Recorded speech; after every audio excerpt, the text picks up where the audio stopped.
হে মানুষ, তিনি আল্লাহ তাআলা, যিনি তোমাদের শোনার জন্য কান, দেখার জন্য চোখ ও চিন্তা গবেষণা করার জন্য একটি মন দিয়েছেন। কিন্তু তারা এসব দানের শুকর খুব অল্পই আদায় করে। তিনি তোমাদের সৃষ্টি করে জমিনে তোমাদের বংশ বিস্তার করে চারিদিকে ছড়িয়ে রেখেছেন। একদিন তোমাদের সবাইকে আবার তার কাছেই একত্রিত করা হবে। তিনি তোমাদের জীবন দান করেন, তিনি তোমাদের মৃত্যু ঘটান। রাত দিনের আবর্তনও তাঁর ইচ্ছায় সংঘটিত হয়। এত সব কিছু দেখেও তোমরা কি সত্য অনুধাবন করবে না? নবীদের সামনে এরাও কিন্তু সে ধরনের অর্থহীন কথাই বলে, যেমনি করে তাদের আগের লোকেরা বলেছে। তারা বলেছিল, আমরা যখন মরে যাব, আমরা যখন মাটি ও হাড্ডিতে পরিণত হয়ে যাব, তখন কি আমরা পুনরুত্থিত হব? তারা বলে, আসলে এভাবেই আমাদের ও আমাদের পূর্ববর্তী লোকদের পুনরুত্থানের ওয়াদা দিয়ে আসা হচ্ছে। মৃত্যুর পর আবার জীবন লাভের এ কথাগুলো অতীতের দিনের উপকথা ব্যতীত আর কিছুই নয়। হে নবী, এতে জিজ্ঞেস করো, যদি তোমরা জানো তাহলে বলো, এ জমিনে এবং এখানে যা কিছু সৃষ্টি আছে তা কার মালিকানাধীন? ওরা বলবে, হ্যাঁ, সবকিছুই আল্লাহর। তুমি বলো, এর পরেও তোমরা কি চিন্তা ভাবনা করবে না? তুমি এদের আরো জিজ্ঞেস করো, এ সাত আসমান ও মহান আরশের অধিপতি কে? ওরা জবাব দেবে, এ সবকিছুই আল্লাহর। তুমি বলো, তারপরও তোমরা কি আল্লাহকে ভয় করবে না? তুমি আবারও জিজ্ঞেস করো, যদি তোমরা সত্যি সত্যি জানো তাহলে বলো, কার হাতে রয়েছে আসমান জমিন সবকিছুর একক কর্তৃত্ব? হ্যাঁ, তিনি যাকে ইচ্ছা তাকেই পানাহ দেন, কিন্তু তার বিরুদ্ধে কেউ কাউকে পানাহ দিতে পারে না। ওরা আবারও সাথে সাথে বলবে, হ্যাঁ, মহান আল্লাহ তাআলার। তুমি বলো, এ সত্ত্বেও তোমরা কেমন করে বিভ্রান্ত হচ্ছ? আসলে আমি তো সত্য কথা এদের কাছে পৌঁছে দিয়েছিলাম, কিন্তু এরা সবাই মিথ্যাবাদী। আল্লাহ তাআলা কাউকেই সন্তান হিসেবে গ্রহণ করেননি, না তার সাথে অন্য কোনো মাবুদ রয়েছে। যদি তার সাথে অন্য কোনো মাবুদ থাকত, তাহলে প্রত্যেক মাবুদ নিজ নিজ সৃষ্টি নিয়ে আলাদা হয়ে যেত, এবং এ মাবুদরা একে অন্যের উপর প্রাধান্য বিস্তার করতে চাইত। এরা যা কিছু আল্লাহ তাআলা সম্পর্কে বলে, তিনি তার থেকে অনেক পবিত্র ও মহান। উপস্থিত অনুপস্থিত সব কিছুর সম্মুখ ওয়াকেফাল তিনি। সুতরাং এরা আল্লাহ তাআলার সাথে অন্যদের যেভাবে শরীক করে, তিনি তার চাইতে অনেক পবিত্র। হে নবী, তুমি বলো, হে আমার মালিক, যে আযাবের ওয়াদা এ কাফেরদের সাথে করা হচ্ছে, তা যদি তুমি আমাকে দেখাতেই চাও, তাহলে হে আমার মালিক, তুমি আমাকে জালেম সম্প্রদায়ের মধ্যে শামিল করে এ আযাব প্রত্যক্ষ করায়ও না। হে নবী, আমি তাদের কাছে যে আযাবের ওয়াদা করেছি তা অবশ্যই তোমাকে দেখাতে সক্ষম। হে নবী, তারা তোমার সাথে কোনো খারাপ ব্যবহার করলে তুমি এমন পন্থায় তা দূর করার চেষ্টা করো যা হবে নিতান্ত উত্তম পন্থা। আমি তো ভালো করেই জানি ওরা তোমার ব্যাপারে কি বলে। সে ব্যাপারে উদ্বিগ্ন না হয়ে তুমি বরং বলো, হে আমার মালিক, শয়তানদের যাবতীয় ওয়াসওয়াসা থেকে আমি তোমার পানাহ চাই। আরো বলো, হে আমার মালিক, আমি এ থেকেও তোমার পানাহ চাই যে শয়তান আমার ধারে কাছেও ঘেঁষবে না। এমনকি এ অবস্থায় যখন এদের কারো মৃত্যু এসে হাজির হবে, তখন সে বলবে, হে আমার মালিক, তুমি আমাকে আরেকবার পৃথিবীতে ফেরত পাঠাও, যাতে করে সেখানে গিয়ে এমন কিছু নেক কাজ আমি করে আসতে পারি যা আমি আগে ছেড়ে এসেছি। তখন বলা হবে, না, তা কখনো হবার নয়। মূলত সেটা হচ্ছে এক অসম্ভব কথা, যা সে শুধু বলার জন্যই বলবে। এই মৃত ব্যক্তিদের সামনে একটি যবনিকা তাদের আড়াল করে রাখবে সেদিন পর্যন্ত, যেদিন তারা কবর থেকে পুনরুত্থিত হবে। অতঃপর যেদিন সিঙায় ফু দেয়া হবে, সেদিন মানুষ এমনই দিশেহারা হয়ে পড়বে যে তাদের মধ্যে আত্মীয়তার বন্ধন বলতে কিছুই অবশিষ্ট থাকবে না, না তারা একজন আরেকজনকে কিছু একটা জিজ্ঞেস করতে যাবে। অতএব সেদিন যাদের নেকির পাল্লা ভারী হবে, তারাই হবে সেসব মানুষ যারা মুক্তিপ্রাপ্ত, আর যাদের নেকির পাল্লা হালকা হবে, তারা হবে সেসব ব্যর্থ মানুষ যারা নিজেদের জীবন মিথ্যার পিছনে বিনষ্ট করে দিয়েছে। তারা জাহান্নামে থাকবে চিরকাল। জাহান্নামের আগুন তাদের মুখমণ্ডল জ্বালিয়ে দেবে, তাতে তাদের চেহারা জ্বলে বিভৎস হয়ে যাবে। তাদের যখন জিজ্ঞেস করা হবে, এমন অবস্থা কি হয়নি যে আমার আয়াতসমূহ তোমাদের সামনে পড়ে শোনানো হয়েছিল এবং তোমরা তা অস্বীকার করেছিলে? তারা বলবে, হে আমাদের মালিক, আমাদের দুর্ভাগ্য চারিদিক থেকে আমাদের ঘিরে ধরেছিল এবং নিশ্চয়ই আমরা ছিলাম গোমরাহ সম্প্রদায়। হে আমাদের মালিক, তুমি আজ আমাদের এই আগুন থেকে বের করে নাও। আমরা যদি দ্বিতীয়বারও দুনিয়ায় ফিরে গিয়ে সীমা লঙ্ঘন করি তাহলে অবশ্যই আমরা জালেম হিসেবে পরিগণিত হব। আল্লাহ তাআলা বলবেন, তোমরা অপমানিত হয়ে সেখানে পড়ে থাকো, আজ কোনো কথাই আমাকে বলো না।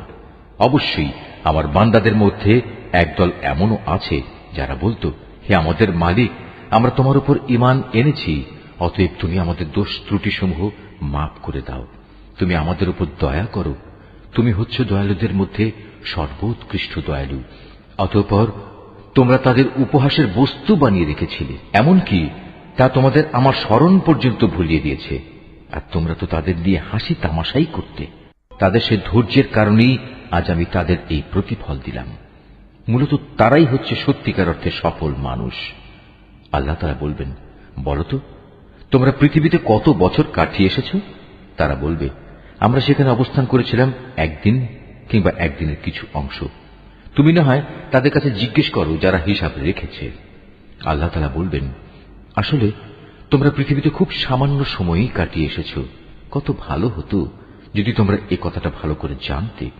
তোমরা কি সত্যি সত্যি এটা ধরে নিয়েছ আমি তোমাদের এমনিই অনর্থক পয়দা করেছি এবং তোমাদের কখনোই আমার কাছে ফিরে আসতে হবে না? না, তা কখনো নয়। মহিমান্বিত আল্লাহ তাআলা, তিনি সব কিছুর যথার্থ মালিক, তিনি ছাড়া আর কোনো মাবুদ নেই। সম্মানিত আরশের একক অধিপতিও তিনি। অতএব যে ব্যক্তি আল্লাহ তাআলাকে বাদ দিয়ে অন্য কোনো মাবুদকে ডাকে, তার কাছে যার জন্য কোন রকম সনদ নেই, সে যেন জেনে রাখে তার হিসাব তার মালিকের কাছে যথার্থই মজুদ আছে। সেদিন তারা কোনো অবস্থায় সফল কাম হবে না যারা তাকে অস্বীকার করেছে। হে নবী, তুমি বলো, হে আমার মালিক, তুমি আমায় ক্ষমা করো, কেননা তুমি হচ্ছ দয়ালুদের মধ্যে সর্বোৎকৃষ্ট। নিঃসন্দেহে সেসব ইমানদার মানুষরা মুক্তি পেয়ে গেছে যারা নিজেদের নামাজে একান্ত বিনয় অবনত হয়, যারা অর্থহীন বিষয় থেকে বিমুখ থাকে, যারা রীতিমতো যাকাত প্রদান করে, যারা তাদের যৌন অঙ্গসমূহের হেফাজত করে। তবে নিজেদের স্ত্রী কিংবা নিজেদের অধিকারভুক্ত দাসীদের ওপর এই বিধান প্রযোজ্য নয়। এখানে হেফাজত না করার জন্য তারা কিছুতেই নিন্দনীয় হবে না। অতঃপর এ বিধিবদ্ধ উপায় ছাড়া যদি কেউ অন্য কোনো পন্থায় যৌন কামনা চরিতার্থ করতে চায়, তাহলে তারা সীমা লঙ্ঘনকারী বলে বিবেচিত হবে। যারা তাদের কাছে রক্ষিত আমানত ও অন্যদের দেয়া প্রতিশ্রুতিসমূহের হেফাজত করে, যারা নিজেদের নামাজ সমূহের ব্যাপারে সমাধিক যত্নবান হয়, এই লোকগুলোই হচ্ছে মূলত জমিনে আমার যথার্থ উত্তরাধিকারী। জান্নাতুল ফেরদাউসের উত্তরাধিকারও এরা পাবে, তারা সেখানে চিরকাল থাকবে। হে মানুষ, তোমরা সৃষ্টি প্রক্রিয়াটা লক্ষ্য করো। আমি মানুষকে মাটির মূল উপাদান থেকে পয়দা করেছি, অতঃপর তাকে আমি শুক্র কীট হিসেবে একটি সংরক্ষিত জায়গায় সুনির্দিষ্ট সময়ের জন্য রেখে দিয়েছি। এরপর এই শুক্রবিন্দুকে আমি এক ফোঁটা জমাট রক্তে পরিণত করি, অতঃপর এই জমাট রক্তকে মাংস পিণ্ডে পরিণত করি। কিছুদিন পর এ পিণ্ডকে অস্থি পাঁজরে পরিণত করি। তারপর এক সময় এই অস্থি পাঁজরকে গোশতের পোশাক পরিয়ে দিই। অতঃপর বানানোর প্রক্রিয়া শেষ করে আমি তাকে সম্পূর্ণ ভিন্ন এক সৃষ্টি তথা মানুষ রূপে পয়দা করি। আল্লাহ তাআলা কত উত্তম সৃষ্টিকর্তা, কত নিপুণ তার সৃষ্টি। একটি সুনির্দিষ্ট সময় দুনিয়ায় কাটিয়ে এরপর আবার তোমরা মৃত হয়ে যাও। তারপর কিয়ামতের দিন তোমরা সবাই পুনরুত্থিত হবে। আমি তোমাদের উপর এ 7 আসমান বানিয়েছি এবং আমি আমার সৃষ্ট সম্পর্কে মোটেই উদাসীন নই। আমি আসমান থেকে পরিমাণ মতো পানি বর্ষণ করেছি এবং তা প্রয়োজন মতো জমিনে সংরক্ষণ করে রেখেছি। আবার এক সময় তা উড়িয়ে নিয়ে যাবার ব্যাপারেও আমি সম্পূর্ণ ক্ষমতাবান। তারপর জমিনে সংরক্ষিত সেই পানি দিয়ে তোমাদের জন্য খেজুর ও আঙুরের বাগান সৃষ্টি করি। তোমাদের জন্য তাতে প্রচুর ফল পাকড়াও উৎপাদিত হয়, আর তা থেকে তোমরা পর্যাপ্ত পরিমাণ আহারও গ্রহণ করো। আর জমিনে সংরক্ষিত পানি থেকে এক প্রকার গাছ সিনাই পাহাড়ের তেলের উপাদান নিয়ে জন্ম লাভ করে। খাদ্য গ্রহণকারীদের জন্য তা ব্যঞ্জন হিসেবেও ব্যবহৃত হয়। তোমাদের জন্য অবশ্যই চতুষ্পদ জন্তুর মাঝে প্রচুর শিক্ষণীয় বিষয় রয়েছে। তার পেটের ভেতরে যা কিছু আছে তা থেকে আমি তোমাদের দুধ পান করাই। এছাড়াও তোমাদের জন্য তাতে আরো অনেক উপকারিতা রয়েছে। তার গোশত থেকে তোমরা আহারও করো। আবার কিছু আছে তার উপর তোমরা বাহন হিসেবে সওয়ার হও। অবশ্য জলযানেও তোমাদের আরোহণ করানো হয়। অবশ্যই আমি নূহকে তার জাতির কাছে হেদায়েত নিয়ে পাঠিয়েছিলাম। সে তার জাতিকে বলেছিল, হে আমার জাতি, তোমরা ইবাদত করো একমাত্র আল্লাহ তাআলার। তিনি ছাড়া তোমাদের দ্বিতীয় কোনো মাবুদ নেই। তোমরা কি তাকে ভয় করবে না? তখন তার জাতির মোড়লরা, যারা তার আগে থেকে কুফরি করছিল, একথা শুনে অন্যদের বলল, এ ব্যক্তি তো তোমাদের মতোই একজন মানুষ। আসলে এ ব্যক্তি তোমাদের উপর নেতৃত্ব করতে চায়। আল্লাহ তাআলা যদি নবী পাঠাতেই চাইতেন, তাহলে ফেরেশতাদেরই নবী করে পাঠাতেন। আমরা তো এমন কোন কথা আমাদের পূর্বপুরুষদের জামানায়ও ঘটেছে বলে শুনিনি। মূলত এ মানুষটি এমন, যার মধ্যে মনে হয় কিছু পাগলামি এসে গেছে। অতএব তোমরা তার কোনো কথায় কান দিও না, বরং এর ব্যাপারে কয়েকটা নির্দিষ্ট দিন পর্যন্ত অপেক্ষা করো, হয়তো সে এমনিই সেরে যাবে। একথা শুনে নূহ তার মালিকের কাছে দোয়া করল, হে আমার মালিক, এরা যেভাবে আমাকে মিথ্যা সাব্যস্ত করল, তুমি সেভাবেই তাদের মোকাবেলায় আমাকে সাহায্য করো। অতঃপর আমি তার কাছে ওহী পাঠালাম, তুমি আমার তত্ত্বাবধানে আমারই ওহী অনুযায়ী একটি নৌকা প্রস্তুত করো। তারপর যখন আমার আযাবের আদেশ আসবে এবং জমিনের চুল্লি প্লাবিত হয়ে যাবে, তখন সব কিছু থেকে এক এক জোড়া নৌকায় উঠিয়ে নাও। তোমার পরিবার পরিজনদের উঠিয়ে নেবে, তবে তাদের মধ্যে যার ব্যাপারে আল্লাহ তাআলা সিদ্ধান্ত এসে গেছে সে ছাড়া। দেখো, যারা জুলুম করেছে তাদের ব্যাপারে আমার কাছে কোনো আরজি পেশ করো না, কেননা মহাপ্লাবনে আজ তারা নিমজ্জিত হবেই। তারপর যখন তুমি এবং তোমার সাথীরা নৌকায় আরোহণ করবে, তখন শুধু বলবে, সমস্ত প্রশংসা আল্লাহ তাআলার জন্য, যিনি আমাদের একটি অত্যাচারী জাতি থেকে উদ্ধার করেছেন। তুমি নৌকায় উঠে বলো, হে আমার মালিক, তুমি আমাকে জমিনের কোথাও বরকতের সাথে নামিয়ে দাও। একমাত্র তুমিই পারো আমাকে শান্তির সাথে কোথাও নামিয়ে দিতে। নিঃসন্দেহে এ কাহিনীর মধ্যে আমার কুদরতের নিদর্শন রয়েছে। তাছাড়া মানুষদের পরীক্ষা তো আমি সব সময়ই নিয়ে থাকি। এদের পরে আমি আর এক জাতিকে পয়দা করেছিলাম। অতঃপর তাদেরই একজনকে তাদের কাছে নবী করে পাঠিয়েছি, যার দাওয়াত ছিল, হে আমার জাতি, তোমরা এক আল্লাহ তাআলারই ইবাদত করো, তিনি ছাড়া তোমাদের আর কোনো মাবুদ নেই। তোমরা নূহের জাতির ভয়াবহ আযাব দেখেও কি সাবধান হবে না? নবীর কথা শুনে তার জাতির নেতৃস্থানীয় লোকজন, যারা আল্লাহকে অস্বীকার করেছে, মিথ্যা সাব্যস্ত করেছে, পরকালে আল্লাহ তাআলার সাথে সাক্ষাতের বিষয়টিকে, সর্বোপরি যাদের আমি দুনিয়ার জীবনে প্রচুর ভোগ সামগ্রী দিয়ে রেখেছিলাম, তারা অন্য লোকদের বলল, এ ব্যক্তিটি তোমাদের মতো মানুষ ছাড়া অন্য কিছু নয়। তোমরা যা খাও সেও তা খায়, তোমরা যা কিছু পান করো সেও তা পান করে। এমত অবস্থায় তোমরা যদি তোমাদেরই মতো একজন মানুষকে নবী মনে করে তার কথা মেনে চলো, তাহলে তোমরা অবশ্যই ক্ষতিগ্রস্ত হবে। ব্যক্তিটি কি তোমাদের সাথে এই ওয়াদা করেছে যে তোমরা যখন মরে যাবে, যখন তোমরা মাটি ও হাড্ডিতে পরিণত হয়ে যাবে, তখন তোমাদের সবাইকে কবর থেকে আবার উঠিয়ে আনা হবে? আসলে এই যে বিষয়টি যা দিয়ে তোমাদের সাথে এ ওয়াদা করা হচ্ছে, এটা মানুষের বৈষয়িক বুদ্ধি থেকে অনেক দূরে এবং ধরা ছোঁয়ারও অনেক বাইরে। তারা বলল, কিসের আবার পুনরুত্থান? দুনিয়ার জীবনই তো হচ্ছে আমাদের একমাত্র জীবন। আমরা এখানে মরব, এখানেই বাঁচব, আমাদের কখনোই আবার পুনরুত্থিত করা হবে না। নবুয়তের দাবিদার এ ব্যক্তিটি হচ্ছে এমন এক মানুষ যে এসব কথা দ্বারা আল্লাহর উপর মিথ্যা অপবাদ দিচ্ছে। আমরা তার উপর ঈমান আনব না। এদের মিথ্যাচার দেখে সে নবী আল্লাহ তাআলার কাছে দোয়া চাইল এবং বলল, হে আমার মালিক, তুমি এদের মিথ্যার মোকাবেলায় আমাকে সাহায্য করো। আল্লাহ তাআলা বললেন, হ্যাঁ, তুমি ভেবো না, অচিরেই এরা নিজেদের কর্মকাণ্ডের জন্য অনুতপ্ত হবে। অতঃপর সত্যি সত্যি একদিন আমার এক মহাতাণ্ডব এসে তাদের উপর মরণ আঘাত হানল এবং আমি মুহূর্তের মধ্যে তাদের সবাইকে তরঙ্গ তাড়িত আবর্জনার স্তূপ সদৃশ্য বস্তুতে পরিণত করে দিলাম। অতঃপর সবাই বলে উঠল, আল্লাহর গজব নাজিল হোক জালিম সম্প্রদায়ের উপর। আমি তাদের ধ্বংসের পর আরো অনেক জাতিকেই সৃষ্টি করেছি। কোন জাতি তার দুনিয়ার বাঁচার নির্দিষ্ট কাল যেমন ত্বরান্বিত করতে পারেনি, তেমনি সময় এসে গেলে তা কেউ বিলম্বিত করতে পারেনি। অতঃপর দুনিয়ার জাতিসমূহের কাছে আমি একের পর এক রসুল পাঠিয়েছি। যখনই কোনো জাতির কাছে তার প্রতি পাঠানো আমার রসুল এসেছে, তখনই তাকে তারা মিথ্যাবাদী বলেছে। অতঃপর আমিও ধ্বংস করার জন্য তাদের এক একজনকে এক একজনের পেছনে ক্রমিক নম্বর লাগিয়ে দিয়েছি। এভাবেই আমি তাদের একদিন ইতিহাসের কাহিনীর বিষয়েও পরিণত করেছি। বিধ্বংস হোক সে জাতি যারা আল্লাহ তাআলার উপর ঈমান আনেনি। তারপর আমি এক সময় আমার আয়াতসমূহ ও সুস্পষ্ট দলিল প্রমাণ দিয়ে মূসা এবং তার ভাই হারুনকে পাঠিয়েছি। তাদের আমি পাঠিয়েছি ফেরাউন ও তার পারিষদদের কাছে, কিন্তু তারা তাদের মেনে নেয়ার বদলে অহংকার করল। তারা ছিল স্পষ্টত একটি নাফরমান জাতি।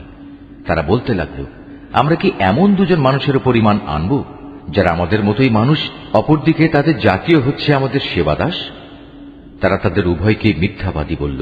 ফল এই দাঁড়ালো, তারা ধ্বংসপ্রাপ্ত মানুষদের দলভুক্ত হয়ে গেল। আমি মূসাকে আমার কিতাব দান করেছি যেন লোকেরা তা থেকে হেদায়েত লাভ করতে পারে। এভাবেই আমি মারিয়াম পুত্র ঈসা ও তার মাকে আমার কুদরতের নিদর্শন বানিয়েছি এবং তাদের এক নিরাপদ ও প্রশ্রবণ বিশিষ্ট উচ্চ ভূমিতে আমি আশ্রয় দিয়েছি। হে আমার রাসূলরা, তোমরা পাক পবিত্র জিনিসসমূহ খাও, হামেশা নেক আমল করো, কেননা তোমরা যা কিছু করো সে সম্পর্কে আমি সবিশেষ অবহিত আছি। এই যে তোমাদের জাতি, তা কিন্তু দিনের বন্ধনে একই জাতি, আর আমি হচ্ছি তোমাদের একমাত্র মালিক। অতএব তোমরা আমাকেই ভয় করো।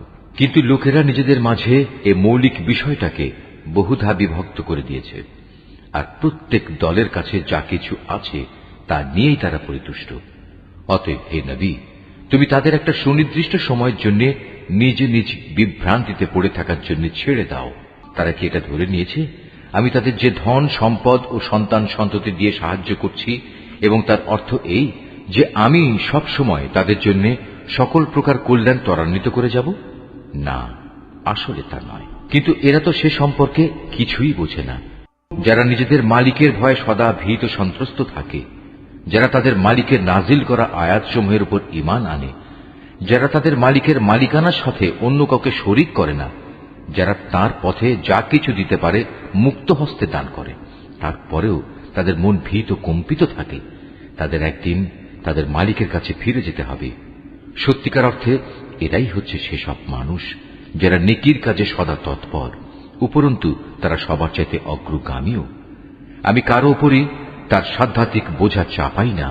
প্রত্যেক মানুষের আমল সংক্রান্ত একটি গ্রন্থ আমার কাছে সংরক্ষিত আছে, যা তাদের অবস্থা ঠিক ঠিক বলে দেবে, আর এ ব্যবস্থাপনায় তাদের উপর কোনো জুলুম করা হবে না, বরং তাদের অন্তর এ বিষয়ে আঁধারে আচ্ছন্ন হয়ে আছে। এছাড়াও তাদের জীবনে আরো বহুতর খারাপ কাজ আছে যা তারা সব সময় করে থাকে। এরা এসব কাজ থেকে কখনো ফিরে আসে না যতক্ষণ না আমি তাদের ঐশ্বর্যশীল লোকদের শাস্তি দ্বারা আঘাত করি। তখন তারা সাথে সাথেই আর্তনাদ করে ওঠে। তখন বলা হবে, আজ আর আর্তনাদ করো না, তোমাদের আমার পক্ষ থেকে কোনো সাহায্য করা হবে না।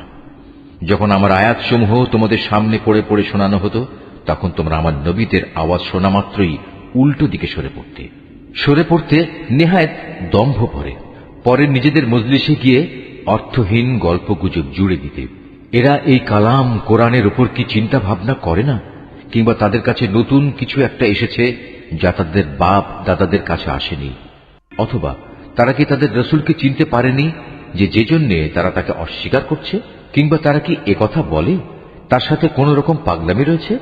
বরং আসল কথা হচ্ছে, রসুল তাদের কাছে সত্য নিয়ে হাজির হয়েছে এবং তাদের অধিকাংশ লোকই এ সত্যকে অপছন্দ করে।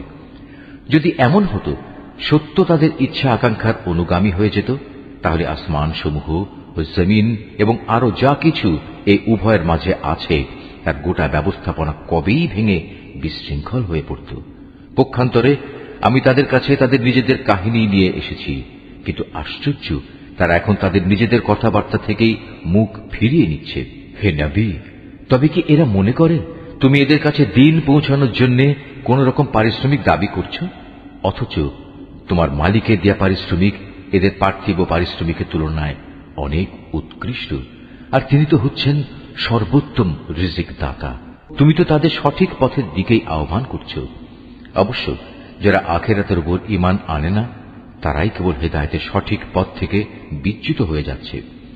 আজ যদি আমি এদের উপর দয়া করি এবং যে বিপদ মুসিবত তাদের উপর আপতিত হয়েছে তা যদি দূর করে দেই, তাহলেও এরা নিজেদের নাফরমানিতে শক্তভাবে বিভ্রান্ত হয়ে পড়বে।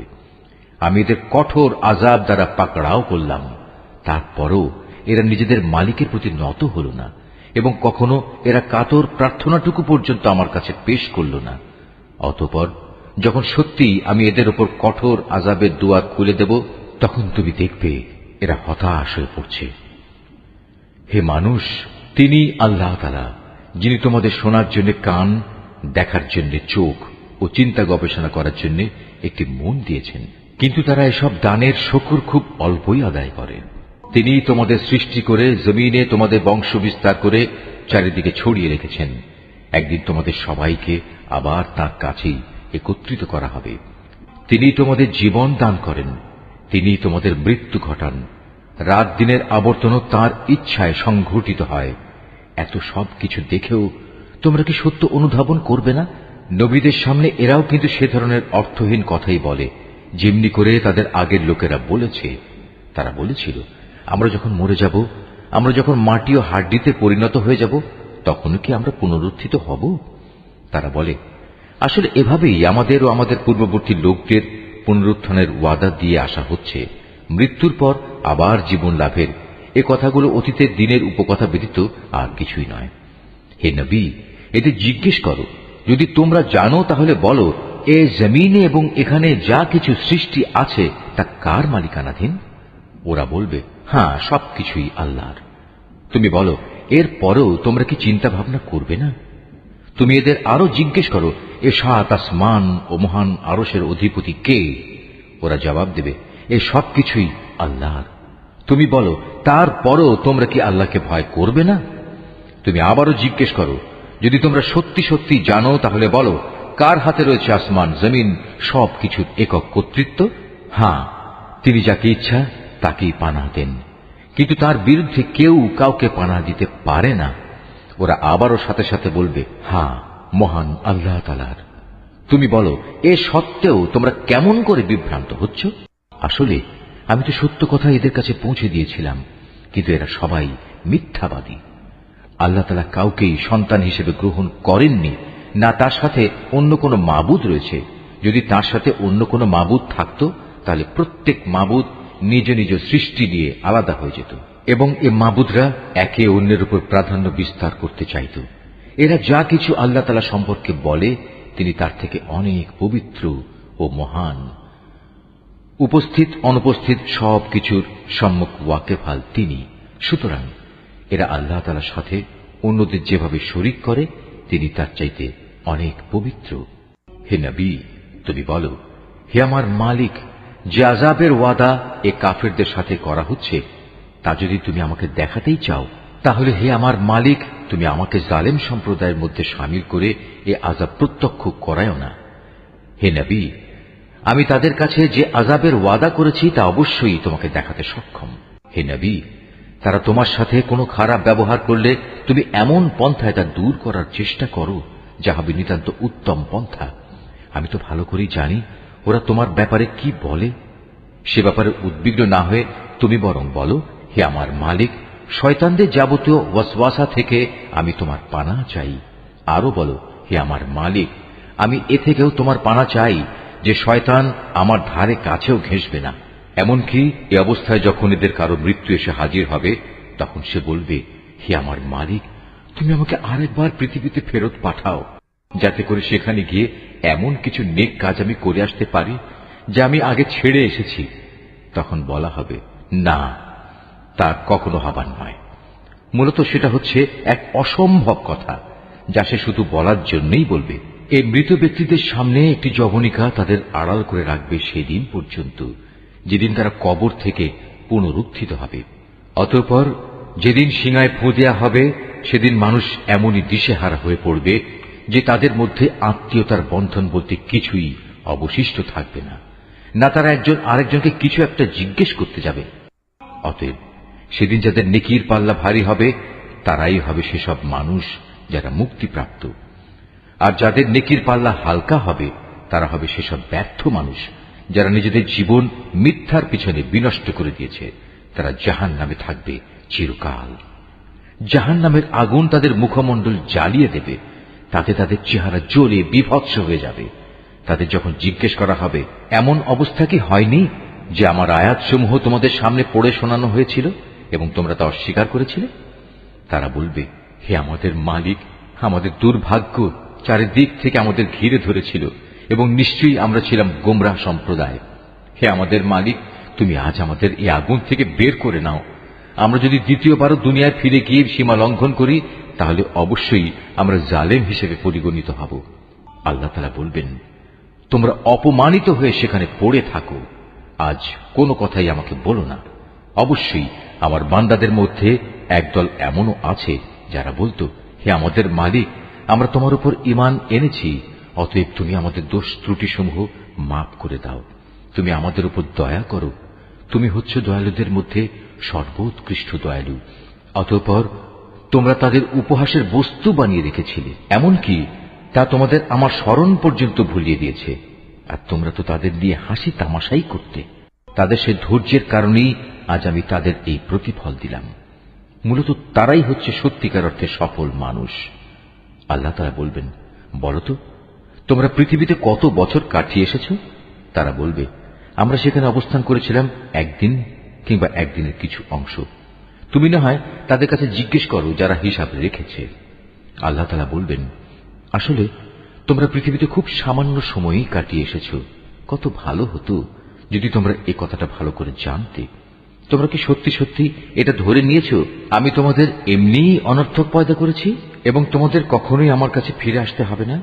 না, তা কখনো নয়। মহিমান্বিত আল্লাহ তাআলা, তিনি সব কিছুর যথার্থ মালিক। তিনি ছাড়া আর কোনো মাবুদ নেই। সম্মানিত আরশের একক অধিপতিও তিনি। অতএব যে ব্যক্তি আল্লাহ তাআলাকে বাদ দিয়ে অন্য কোনো মাবুদকে ডাকে, তার কাছে যার জন্য কোনো রকম সনদ নেই, সে যেন জেনে রাখে তার হিসাব তার মালিকের কাছে যথার্থই মজুদ আছে। সেদিন তারা কোনো অবস্থায় সফল কাম হবে না যারা তাকে অস্বীকার করেছে। হে নবী, তুমি বলো, হে আমার মালিক, তুমি আমায় ক্ষমা করো, কেননা তুমি হচ্ছ দয়ালুদের মধ্যে সর্বোৎকৃষ্ট।